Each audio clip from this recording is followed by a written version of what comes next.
Trump won't backtrack on pledge. His chief economic aide says president outlined three main objections to the deal in June. Follow @Politics for all the latest news, and sign up for our daily Balance of Power newsletter. President Donald Trump's chief economic advisor, Gary Cohn, emphasized to foreign climate and energy officials on Monday that the U.S. still intends to withdraw from the Paris Climate Accord. Three people familiar with his remarks at a private breakfast said. Speculation that Trump would reverse course and remain in the Paris deal was heightened after the European Union's climate chief, Miguel Arias Gate, said Saturday in an interview that the U.S. had signaled it wants to seek new terms from within the agreement, rather than withdraw outright and then renegotiate. But White House officials have forcefully pushed back against the idea. French President Emmanuel Macron said before a meeting with Trump on Monday that the two leaders would talk about the accord. Macron is a leading proponent for the agreement. Trump didn't respond when a reporter asked if he would stay in the deal. One person familiar with the president's thinking said that the accord would have to be significantly changed for the U.S. to remain. In his June 1 speech withdrawing from the deal, Trump complained about U.S. contributions to a fund intended to help developing countries mitigate the consequences of climate change and about implied limits on U.S. fossil fuel production and industrial activity. He also raised serious legal and constitutional issues. "I'm willing to immediately work with Democratic leaders to either negotiate our way back into Paris, under the terms that are fair to the United States and its workers, or to negotiate a new deal that protects our country and its taxpayers," Trump said in his June 1 speech. The White House press secretary, Sarah Huckabee Sanders, said Saturday that his position hasn't changed. "Trump has been clear, U.S. withdrawing unless we get pro-America terms," she said on Twitter. Read more. Trump notifies UN of Paris exit while keeping option to return. Cohn had breakfast with energy and climate ministers in New York, at the annual United Nations General Assembly.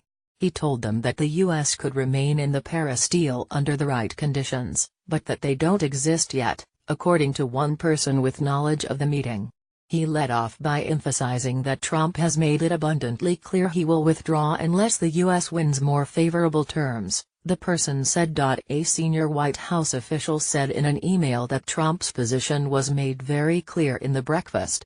Cohn and the foreign officials discussed how their countries can cooperate to provide affordable, reliable energy to help reduce global poverty, and the importance of new technology under development in the U.S. including highly efficient fossil fuels, the official said. The person familiar with Trump's thinking said he doesn't expect to cut a deal to remain in the Paris Accord while he's at the General Assembly this week or anytime soon, and that it's not a particularly hot topic within the White House at the moment. Other countries have not approached the U.S. with proposals to keep the world's second-largest emitter of carbon pollution in the agreement, the official said. Read more. Charming Betsy doctrine looms over Trump climate decision. Senate Democratic leader Chuck Schumer and House Democratic leader Nancy Pelosi told Trump his decision to withdraw from the climate accord is a sticking point for bipartisanship. Trump didn't indicate any change would be forthcoming in his decision, said two Democratic aides. Trump has taken issue with the Green Climate Fund, a UN's climate program that helps developing nations adapt to climate change, that Trump said was costing the U.S. a vast fortune. Obama pledged $3 billion in U.S. payments over 4 years, and made $1 billion of those before Trump took office. Trump pledged to halt that funding. While the Paris deal doesn't impose specific restrictions on coal mining or oil drilling, it would require that the U.S. lower its emissions and so use less coal and oil.